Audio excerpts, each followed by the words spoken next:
یہ قحط کا زمانہ تھا۔ مکہ سے 130 کلومیٹر دور سنسان علاقے میں ایک چھوٹا سا گھر تھا۔ یہ گھر معبد کا تھا، جو ایک نیک اور رحم دل خاتون تھی، جو اکثر خیمے کے آگے ہاتھوں میں گھٹنے ڈالے بیٹھی رہتی تھی اور آنے جانے والوں کو کھانے پینے کا سامان دے دیا کرتی تھی۔ بکریاں چرا کر ان کا دودھ بیچ کر اس کے گھر کا گزارا ہوا کرتا تھا۔ معبد ایک پاک دامن اور باوقار خاتون تھی۔ ان کے دل میں اربوں کی تیمارداری اور خدمت خلق کوٹ کوٹ کر بھرا تھا۔ وہ مسافروں کی خدمت میں کوئی کمی نہ چھوڑتی۔ پانی، دودھ، کھجور، گوشت، جو کچھ بھی ہوتا مہمانوں کی خدمت میں پیش کر دیتی تھی۔ اسی طرح معبد کا نام دور دور تک مشہور ہو گیا تھا اور لوگ ان کی اعلیٰ ظرفی اور شرافت کی تعریفیں کرتے نہیں تھکتے تھے۔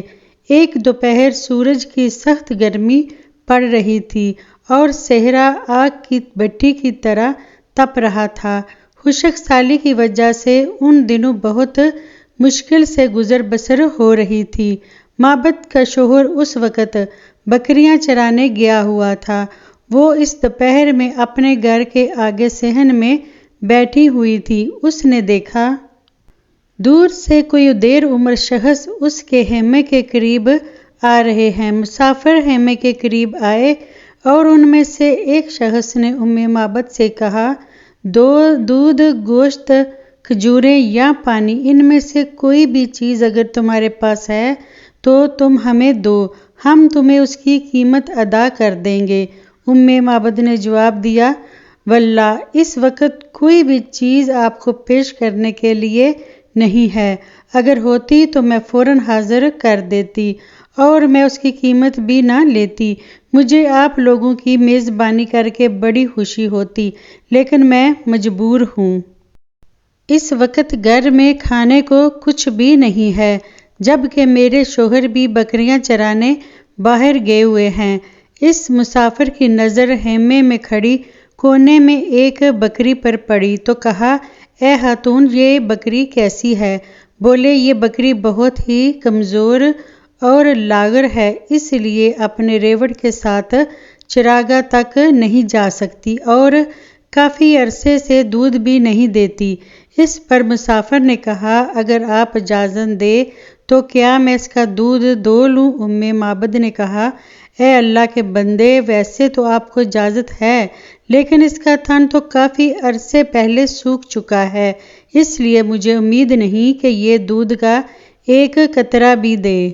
مسافر بکری کے پاس گیا اور اس کی پیٹھ پر ہاتھ پھیرا، اس کے سر پر ہاتھ پھیرا اور اپنے ہاتھوں سے اس کے تھنوں کو چھوا اور پھر دعا فرمائی، یا اللہ اس عورت کی بکری میں برکت عطا فرما اور اس کے تھنوں کو دودھ سے بھر دے۔ مسافر نے بسم اللہ پڑھ کر جیسے ہی تھنوں کو چھوا تو تھن دودھ سے بھر گئے۔ معبد کی آنکھیں پھٹی کی پھٹی رہ گئیں اور وہ جلدی سے ایک بڑا سا برتن لے آئیں اور بکری کے سے اتنا دودھ نکلا کہ برتن منہ تک بھر گیا۔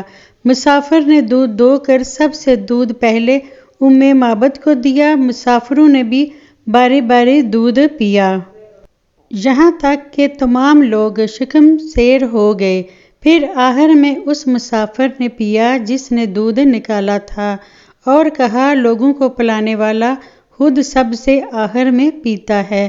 اس مسافر نے دوبارہ اس برتن میں دودھ دونا شروع کیا کہ یہاں تک کہ وہ دوبارہ منہ تک بھر گیا۔ مسافر نے وہ برتن معبد کو دیتے ہوئے کہا، یہ دودھ رکھ لو، جب وہ اپنے شوہر واپس آئیں تو انہیں دے دینا۔ اس کے بعد یہ مبارک قافلہ اونٹ پہ سوار ہو کر اپنی منزل کی طرف روانہ ہو لیا۔ ان کے جانے کے بعد معبد کافی دیر تک حیران کھڑی رہی اور اس بکری کی طرف دیکھتی رہی جو گلی کر رہی تھی، جو مزے سے اور اس کے تھن دودھ سے بھرے ہوئے تھے۔ شام ہوئی اور معبد کے شوہر جب گھر پہنچے تو خیمے میں کونے میں دودھ کا بڑا برتن دیکھا۔ اس پر اس نے حیرانی سے پوچھا، اے معبد، یہ اتنا سارا دودھ کہاں سے آ گیا؟ اس پر معبد نے جواب دیا، آج تو کمال ہو گیا۔ خیمے کے آگے سے ایک برگزیدہ بندے کا گزر ہوا جن کے ساتھ ان کے 3 ساتھی بھی تھے، اور پھر پوری تفصیل بتائی۔ اس پر اس کے شوہر نے کہا، اس شخص کا حلیہ تو بیان کرو، مجھے شک ہے کہ یہ وہی شخص نہ ہو جن پر قریش نے 100 اونٹوں کا انعام مقرر کیا ہے اور اب پورا مکہ ان کی تلاش میں ہے۔ اس پر معبد نے اس مسافر کا ایسا دلکش اور سحر کن انداز میں حلیہ اور اوصاف و کمالات کا ایسا نقشہ کھینچا کہ جیسے وہ مسافر سامنے کھڑا ہو۔ معبد نے کہا، میں نے ایسے شخص کو دیکھا جو بڑے حسین اور خوبرو تھے، جن کا چہرہ نور سے دمک رہا تھا، بڑے خوش اخلاق تھے اور جسمانی طور پر حسین تھے۔ بدن نہ زیادہ بھاری اور نہ پتلا تھا، نہ آنکھوں میں گہری سیاہی، پلکیں لمبی اور باریک، آواز بلند مگر سخت نہ تھی اور باری تھی، داڑھی خوب گھنی تھی، آبرو ایک دوسرے سے بالکل الگ تھی، بس درمیان میں ہلکے سے بال تھے، سر کے بال نہایت ہی سیاہ تھے، خاموش ہوتے تو باوقار، گفتگو کرتے تو پرکشش، جیسے زبان سے موتیوں کی لڑی نکلتی آ رہی ہے۔ اس کی زبان ہر لفظ جدا جدا ادا ہوتا تھا، نہ بات اتنی مختصر کرتے کہ سامنے والا سمجھ نہ پائے اور نہ ہی ضرورت سے زیادہ لمبی بات کرتے۔ قد درمیانہ تھا، اپنے ساتھیوں میں سب سے خوش اور تر و تازہ تھے، سب سے بہتر قدر و منزلت رکھتے تھے، ان کے ساتھی ان کے گرد گھیرا بنائے رکھتے تھے، ان کی بات کو بہت غور سے سنتے اور اگر کوئی حکم دیتے تو فوراً بجا لاتے تھے۔ معبد کے شوہر یہ سب سن کر بول اٹھے، خدا کی قسم، یہ تو وہی شخص ہیں جن کی تلاش قریش کے لوگ کر رہے ہیں۔ اب میں چاہتا ہوں کہ ان سے ملوں، اگر راہ نکلے تو میں ضرور ان سے ملوں گا۔ اس واقعے کے کچھ عرصے بعد یہ دونوں میاں بیوی محمد صلی اللہ علیہ وآلہ وسلم کی زیارت کے لیے مدینہ منورہ گئے اور حضور صلی اللہ علیہ وآلہ وسلم کے ہاتھوں بیعت کر کے اسلام قبول کیا۔